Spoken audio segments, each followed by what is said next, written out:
읽은 말씀에 근거해서 마태복음 강해의 27번째 시간으로 예수님을 제대로 아는 온전한 믿음이라고 하는 제목으로 말씀드리겠습니다. 신앙생활을 하면서 의문이 드는 경우들이 꽤 있습니다. 예수를 처음 믿을 때 입문하는 그 단계에도 보면 그런 의심이 있습니다. 과연 예수님이 하나님의 아들이신가? 과연 그리스도이신가? 하나님은 정말 살아계시는가? 정말 하나님께서 창조하셨는가? 많은 의문이 듭니다. 그리고 우리가 예수를 믿게 된 과정을 생각을 해보면 그 의문을 넘어서, 그 의심을 넘어서 확신으로 나아갈 때 우리는 하나님 백성으로 다시 새로워지는 그 경험을 하게 됩니다.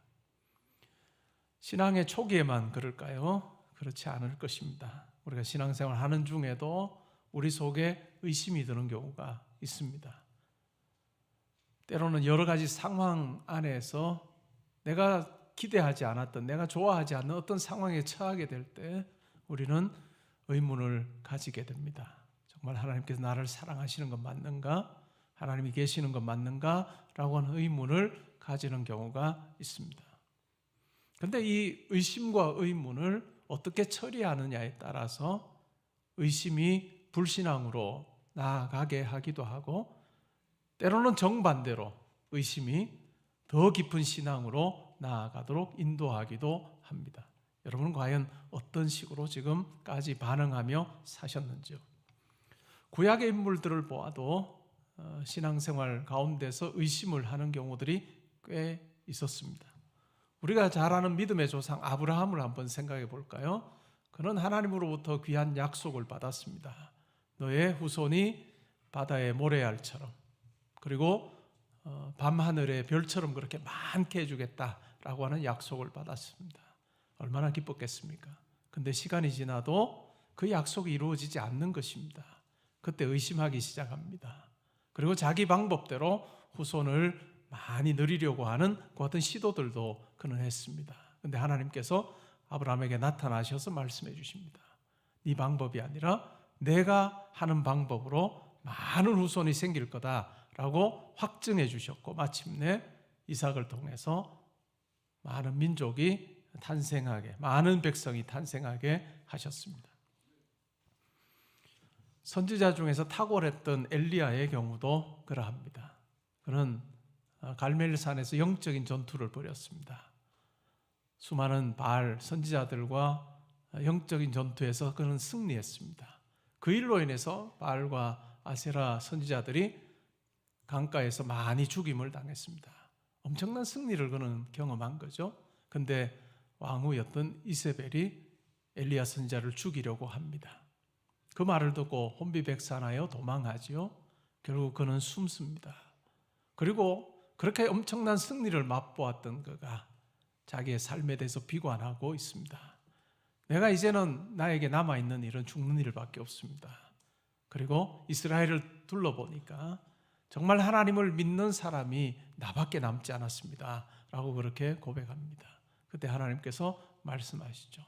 바알에게 무릎 꿇지 않은 자 7,000명을 나는 남겨두고 있다. 너희 눈에는 보이지 않을지 몰라도 나는 그들을 통해서 이스라엘 백성들이 하나님을 경외하는 백성으로 계속 유지되게 하고, 또한 그들을 통해서 회복을 내가 이 땅에 주기를 원한다라고 하는 말씀을 하십니다. 그리고 결국은 엘리야 선지자를 회복시키셔서 사명을 다시 맡기시는 그런 내용을 우리가 구약 성경을 통해서 확인할 수 있습니다. 예수를 믿고 의심을 한 번도 해보지 않은 성도는 아마 없을 것입니다. 그러나 어떻게 다루는가라고 하는 것은 매우 중요하죠. 오늘 이 시간에도 여러분들 중에 하나님에 대해서 상황이 주는 여러 가지 어려움으로 인해서 의심을 하고 의문을 가지고 정말 하나님이 살아계신가?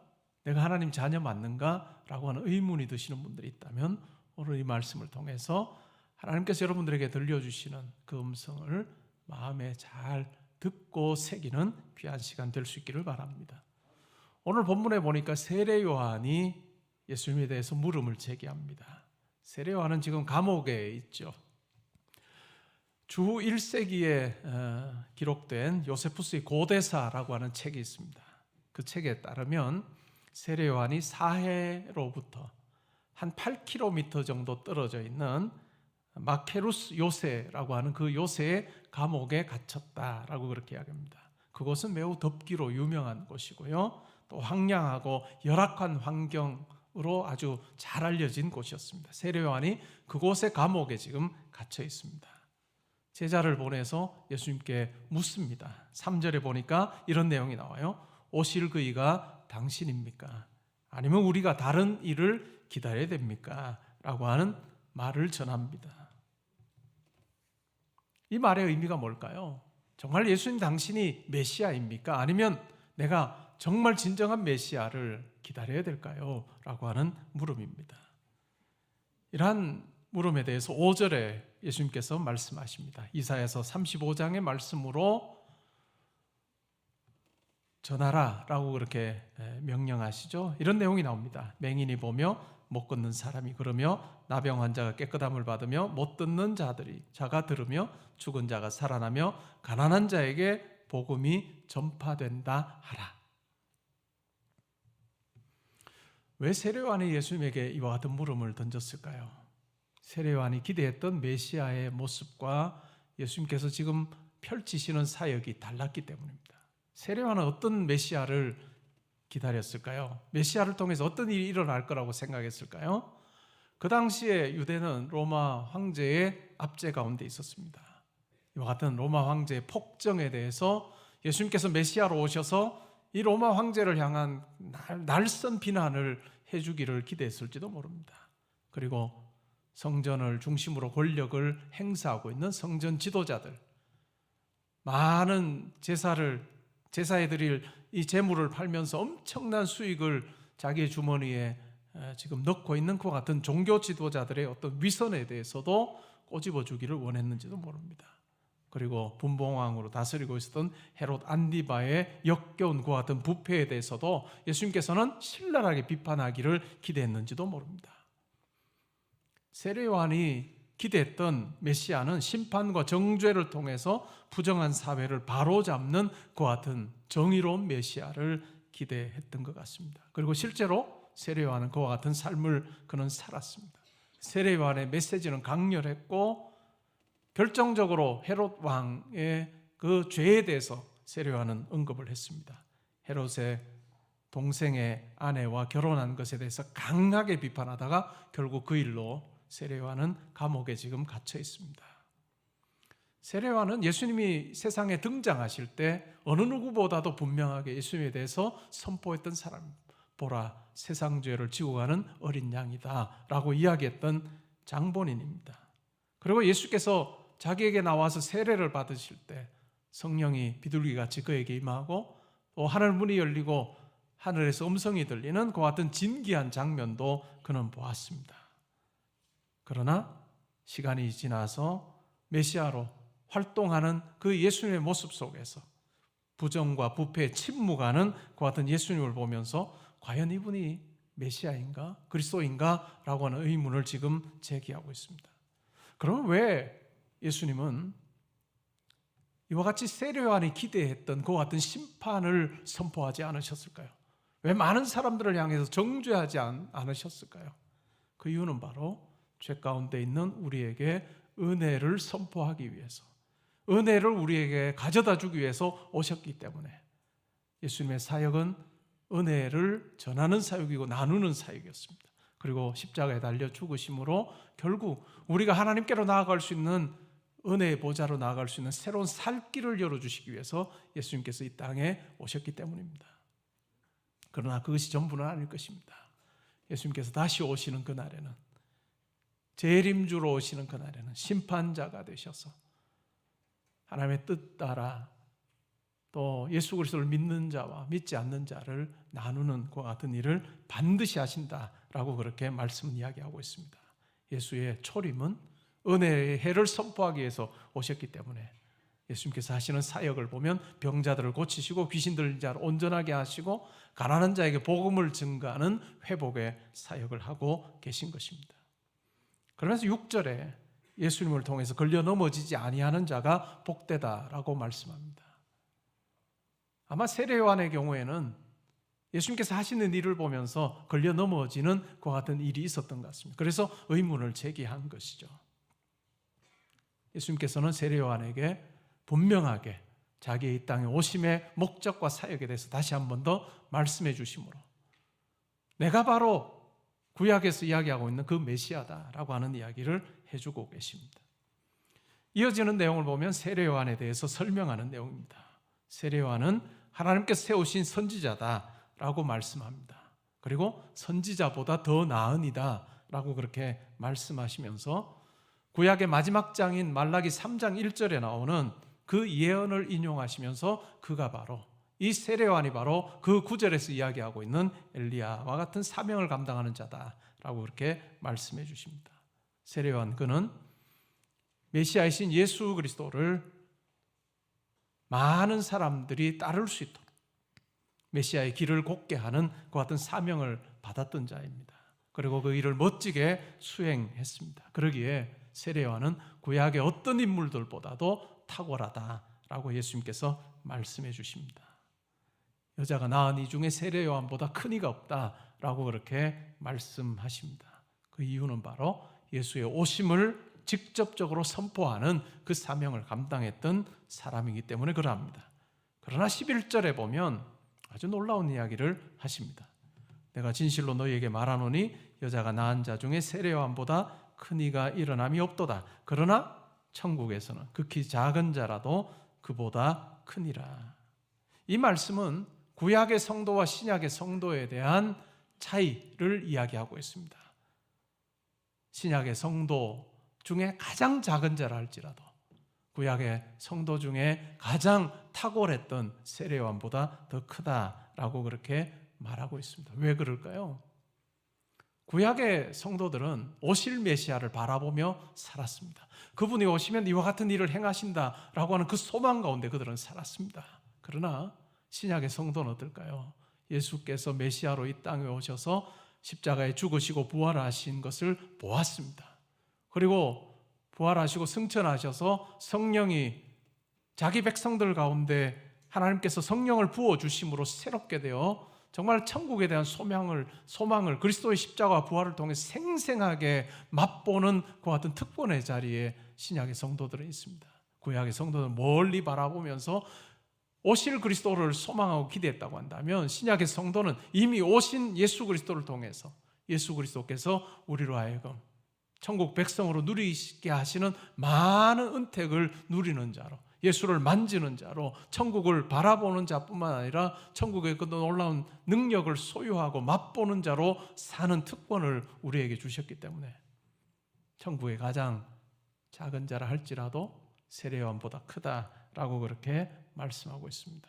중요한 것은 뭘까요?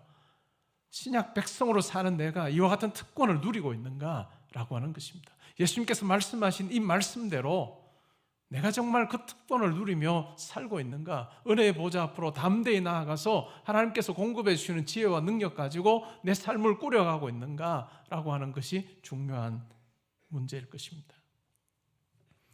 12절에 이렇게 말씀합니다. 세례 요한의 때부터 지금까지 천국은 침노를 당하노니 침노하는 자가 빼앗느니라 라고 하는 말씀을 하십니다.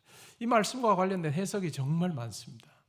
정말 헬라어 원어에 대한 이해, 번역도 참 많은 구절입니다. 12절에 이 부분을 세례 요한의 때부터 지금까지 천국은 침노당하노니 침노당한다라고 하는 요 단어를 요 말을 이렇게도 번역할 수 있고요. 아니면 세례 요한의 때부터 지금까지 천국은 힘있게 확장된다라고 하는 말로도 번역이 가능한 단어입니다. 두 가지 번역이 다 가능한 거예요. 침노를 당하노니 침노하는 자는 빼앗는다. 우리가 흔히 이 구절을 잘못 오해해서 이렇게 생각하는 경우가 있습니다. 천국은 침노하는 자가 차지하는 것이기 때문에 우리가 기도함으로 선행함으로써 우리가 천국에 우리의 자리를 확보하는 게 중요하다라고 그렇게 이해하기도 하는데 그와 같은 의미는 전혀 아닙니다. 이 12절을 세례 요한의 때부터 지금까지 천국은 침노를 당하노니 침노하는 자를 빼앗는다라고 번역할 수도 있고 세례 요한의 때부터 지금까지 천국은 힘있게 확장되고 있는데 침노하는 자는 빼앗는다. 두 번역이 다 가능한데 두 번역 다 이야기하는 것은 이렇습니다. 천국이 이 땅에 이루어진 시작된 이후로부터 천국 확장됩니다. 예수님의 말씀을 통해서 예수님의 사역을 통해서 병자를 고치시고 귀신을 쫓아내시면서 사탄의 세력에 사로잡힌 자들을 회복시키시는 그 일을 통해서 실제로 천국은 확장됩니다. 그러나 이 확장되는 천국을 그냥 가만히 두고 보지는 않습니다. 이 천국의 확장을 방해하는 세력이 있다라고 하는 의미입니다. 12절이 가지는 의미는 바로 그와 같은 의미예요. 천국이 확장되는 것, 그것을 싫어하는 사탄이라고 하는 존재가 있고, 사탄이라고 하는 존재가 실제로 많은 사람들의 배후에서 천국의 확장을 억제하는, 방해하는 그 일을 하고 있다라고 하는 의미입니다. 어떤 사람들일까요?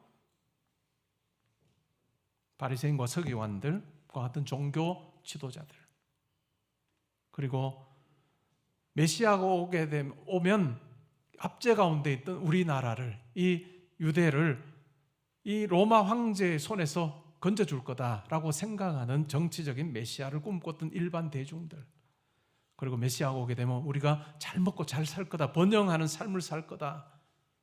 예수님께서 보리떡 5개와 물고기 2마리로 남자만 5,000명, 아이들과 여자들 하면 15,000명, 2만 명을 배불리 먹이 12광주를 남겼을 때 왕 삼으려고 했던 많은 군중들의 모습 속에서 메시아가 오면 우리가 잘 먹고 잘 살 거다, 지금은 부족하고 결핍 있는 삶을 살지만 메시아가 오면 우리가 풍요한 삶을 살 거다라고 생각했던, 굉장히 현세적인 생각을 했던 많은 사람들, 이러한 사람들이 어찌 보면 이와 같은 천국의 확장에 걸림돌이 되는 사람이라 할 수 있습니다. 그리고 이러한 반대는 계속해서 진행되고 있었고, 그 증거가 바로 세례 요한입니다. 그 증거가 바로 세례 요한입니다. 천국의 복음을 선포하는 세례 요한을 결국 옥에 가두어 버리는 그와 같은 세력들. 이어지는 내용에서 예수님께서는 사람들에 대해서 평가하십니다. 장태에서 피리를 불어도 춤추지 않고 슬피 울어도 가슴을 치지 않는, 이 천국 복음을 전하는 세례 요한과 예수님에 대해서 완전히 딴판으로 평가하고 있는 그와 같은 이 세대에, 이 세상에 죄 가운데 있는 사람들의 무지함에 대해서 말씀하고 계십니다. 우리는 오늘 이 본문에서 의심, 의문이라고 하는 부분에 대해서 생각을 해보면 좋을 것 같습니다. 과연 나는 의심을 넘어서 주님을 고백하는 법을 내가 터득한 제 신앙생활을 하고 있는가? 우리에게 상황이 주어질 때 의심하게 되는 경우가 많습니다. 이런 가정에서 어떤 가족이 좋지 않은 일을 당할 때, 먼저 세상을 떠날 때, 아니면 가족과 이별하게 될 때, 부부가 이별하게 될 때, 아니면 병들거나 나는 그렇게 행동하지 않았음에도 불구하고 배반을 당하거나, 아니면 내가 가진 진심이 전달이 잘 되지 않아서 오해하여서 내가 비난의 소리를 들을 때, 우리의 삶의 자리에서 우리가 어떤 상황 가운데 좋지 않은 상황에 처하게 될 때 우리는 의심이 생겨납니다. 과연 하나님이 살아계신 것 맞는가? 과연 예수님이 내 안에 계시는 것 맞는가? 과연 나는 천국 백성 맞는가? 정말 성경이 진짜인가? 그냥 허구 이야기 아닌가?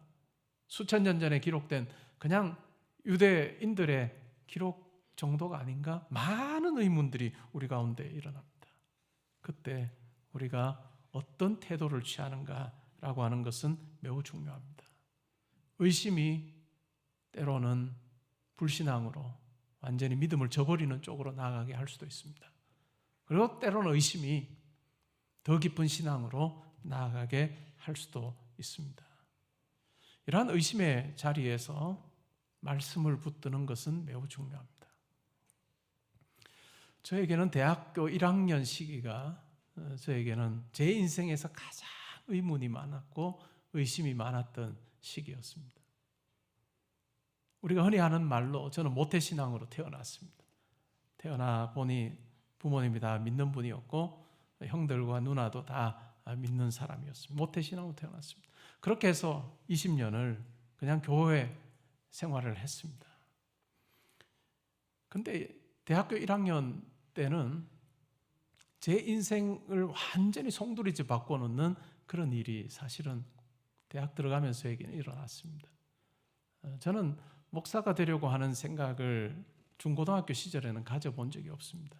제가 가진 꿈이 하나 있었고 나는 이거 하면 좋겠다 하는 생각 가지고 그렇게 지냈고 또 뭐 그렇게 될 수 있을 것 같았습니다. 우리가 꿈을 이야기할 때는 중고등학교 때 항상 성적 가지고 꿈 이야기를 많이 하잖아요. 근데 제 중고등학교 성적이 뭐 제가 가진 꿈을 이룰 수 있을 것 같은 그런 성적이었습니다. 그래서 한 번도 목사가 될 생각을 하지 않았고 뭐 여러 가지 이유가 있어서 결국은 제가 원치 않게 목사가 되기로 하고 영문학을 공부를 하기로 했습니다. 제가 고등학교 때는 제가 이과 학생이었거든요. 근데 문과로 간 거죠. 제 삶에서 모태신앙으로 살았지만 이제까지 정말 하나님에 대한 회의를 참 많이 가졌던 시기입니다. 과연 하나님이 살아계시면 왜 나를 이런 쪽으로 나를 몰아가시는가? 왜 내 삶을 엉망으로 만들어 놓으시는가? 라고 하는 고민이 참 많았습니다. 불만족스러웠고요. 그렇게 뭐 다루어 가시는 하나님이 너무나도 못마땅한 시기였습니다. 근데 특이했던 것은 제가 그러한 의심을 가지면서도 예배의 자리를 한 번도 빠진 적은 없습니다. 그리고 말씀까지 읽었습니다. 근데 말씀을 거꾸로 읽는 거죠. 이제까지 모태신앙으로 오면서 들었던 말씀을 다 뒤집어서 읽는 거예요. 물음표를 다 던지는 겁니다. 거꾸로 읽기 시작합니다. 왜 이렇게 해서 왜 이 말씀이 하나님의 말씀이 아닌지, 이게 왜 가짜인지, 왜 내가 이건 믿어서 안 되는지 하는 모든 의문을 던질 수 있는 의문은 성경 읽고 나면 그냥 우리가 이렇게 살겠습니다 이렇게 결론이 나야 되는데 이건 왜 가짜인가, 왜 아닌가, 내 삶을 엉망으로 만들어 놓은 이 하나님이 왜 선하지 않은가 하는 물음들로 가득 차 있었습니다. 대학부에서 성경 공부를 합니다. 제가 한 조에 소속이 돼서 성경 공부하면서 나눕니다.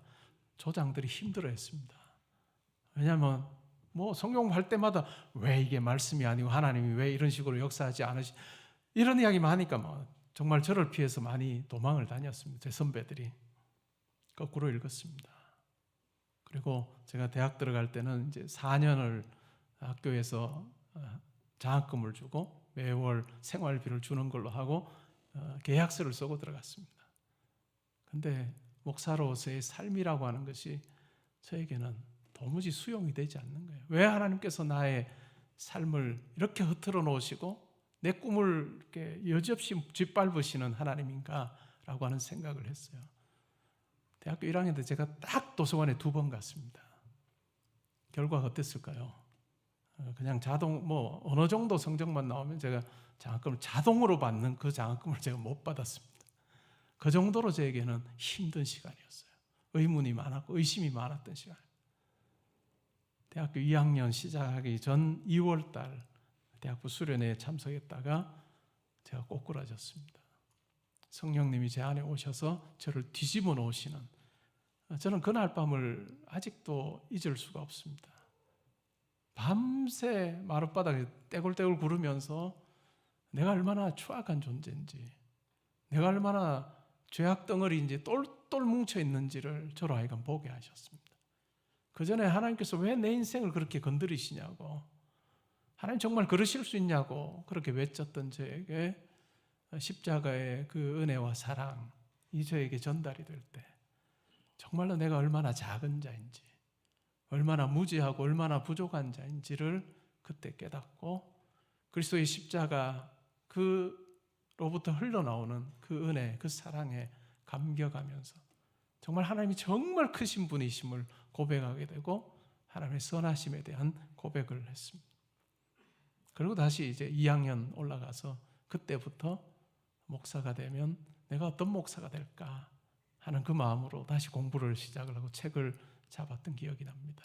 그때마다 하나님께서 저에게 지혜 주시고 또 꿈을 말씀해 주시고 기도의 자리에서 내가 함께하면 너 염려하지 마, 두려워하지 마 라고 항상 함께 말씀해 주셨던 그 하나님을 만난 기억이 납니다. 성령 체험을 하고 나니까 그 다음은 거꾸로 봤던 말씀들이 얼마나 더 깊이가 있는지요. 이래서 말씀이 아니지라고 했던 것이 이래서 하나님 말씀이지. 이래서 이 속에 그냥 평이하게 읽었을 때와는 다른 정말 제가 의문 부호를 달았던 모든 것에 느낌표를 달아주셨던 그 하나님을 만난 경험이 저에게 있습니다. 그리고 나서는 제 삶에 이렇게 부족하고 약한 사람을, 작은 자를 써주시겠다고 하니 감사할 따름이다라고 하는 마음으로 올인하는 삶을 저는 살았습니다. 1822년에 영국에 샬럿 엘리엇이라고 하는 여자분이 있었습니다. 그는 런던에 있는 친구들 집을 이제 방문을 했어요.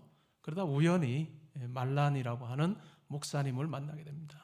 저녁 식사를 우연히 함께 하게 됐는데 그 목사님이 이 샬롯에게 예수를 믿는지 물었습니다. 그리스도인인지 물었죠. 이 샬롯은 그 대화가 별로 달갑지 않았습니다. 그러면서 나는 이 주제로 대화하기 싫다라고 그렇게 거부 의사를 밝혔습니다.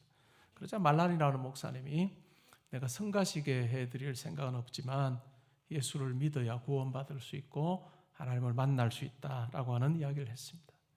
몇 주가 지났습니다. 다시 샬롯과 말란 목사님 만날 기회가 있었습니다. 이 샬롯에게 물음이 던져지기 시작한 거예요. 의문이 생기기 시작한 겁니다. 이전에는 예수에 대한 생각을 하나도 하지 않고 지냈다가 이 목사님의 말을 통해서 고민이 시작된 거예요.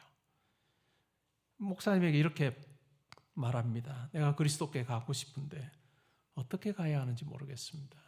내가 그리스도께 나아가고 싶긴 한데 어떻게 나아가야 될지 모르겠습니다. 그러자 목사님이 이렇게 권면합니다. 자매님 있는 그대로 예수님께 나아가세요. 자매님 있는 그대로 당신 모습 그대로 예수님께 나아가세요. 그럼 예수님께서 당신을 맞아주실 겁니다 라고 하는 조언을 했습니다. 그 조언에 따라서 샬롯이 시를 썼습니다. 그것이 1849년에 찬송가 작곡가로 굉장히 유명했던 당대의 윌리엄 브래드버리라고 하는 분이 그 시에다가 곡을 붙였습니다. 그 찬송이 282장입니다. 우리가 가지고 있는 찬송가 282장입니다. 큰 죄에 빠진 날 위에 라고 하는 우리말 제목입니다. 영어 제목은 Just as I am입니다. Just as I am. 내 모습 그대로, 내 그대로라고 하는 거죠. 1절에서 샬롯은 이렇게 말합니다. 큰 죄에 빠진 날 위에 주보혈 흘려주시고 또 나를 오라 하시니 주께로 거저갑니다. 3절에 보면 큰 죄악 씻기 원하나 내 힘이 항상 약하니 보혈의 공로 믿고서 주께로 거저갑니다. 4절에는 내 죄가 심히 무거워 구하여 줄 리 없으니 내 의심 떨쳐버리고 주께로 거저갑니다. 우리가 예수 믿게 된 과정을 생각해 봐도 우리가 잘나서 믿은 것 아닌 것 같아요. 예수님께서 우리를 불러주셨고 그저 그분께로 갈 때 우리를 용납해 주신 그 은혜가 우리 가운데 있었습니다. 그리고 여러분의 상황으로 인해서 어떤 의심이 일어날 때 그 의심을 가지고도 예수님께 나아가 보십시오. 있는 그대로 가지고 가보시면 좋을 것 같아요. 여러분 마음속에 상황에 어려움이 있습니다. 저는 어떤 성도님들을 보면 자녀의 일로 힘들어하는 성도님들이 있습니다. 부모는 잘났는데 자녀가 그 부모만큼 살지를 못하는 거예요. 기대에 부응하지를 못하는 거예요. 그리고 다른 사람 앞에 이야기할 만한 그러한 모습으로 살지를 못하는 거예요. 그러니까 결국은 만남에서 뒤로 물러섭니다. 아들, 딸 이야기만 나와도 그냥 뒤로 물러서는 분들이 있습니다. 그러다가 결국은 하나님 정말 제 자녀가 이렇게 사는데 정말 하나님 살아계신 건 맞습니까? 라고 하고 믿음의 자리를 떠나는 분들도 있습니다. 여러분 상황의 어려움, 이러저러한 일로 여러분 만약에 여러분 마음속에 의문이 있고 의심이 드는 분이 있다면 그 모습 그대로 주님께 한번 나아가 보시기 바랍니다. 그 모습 그대로. 제가 제 삶에서 많은 의심을 가지고 예배 자리로 나아갔고 또 기도의 자리에 정말 따지기 위해서 있었던 저에게 주님께서 오셔서 성령님께서 오셔서 저를 품어주시고 완전히 새롭게 바꾸어 주신 그 은혜가 있었던 것처럼 여러분의 삶에도 함께 하실 것입니다. 그런 분 계시다면 이번 주 중에 하나님께서 여러분들에게 하루하루를 선물로 주시잖아요. 선물로 주신 그 하루라고 하는 시간 속에 여러분이 시간을 따로 떼어서 10분이어도 좋습니다. 따로 떼어서 정말 다른 간구하지 말고 주님, 제가 이러한 모습입니다. 하나님, 저를 용납해 주셔서 저의 의심이 확신이 되게 해주십시오. 확신 가운데 있을 때 우리 가운데 소망이 생겨요. 내가 가진 것 보면 부족하고 약하고 정말 내세울 거 하나도 없을지 몰라도, 그러나 그와 같은 내 삶에 하나님께서 함께 하실 때, 하나님께서 나를 붙들어 주실 때, 나를 인도하실 때 정말 내가 상상하지도 못했던 그 길로 인도하시는 하나님을 경험하게 되실 것입니다. 양팔을 벌리시고 여러분을 향해서 아들아 딸아 나에게 오라, 너 있는 그대로 나에게 와라 라고 하시는 주님의 음성 듣고 주님께로 나아가 그분이 주시는 어떤 풍성한 은혜를 경험하는 여러분 되시기를 주님의 이름으로 축복합니다.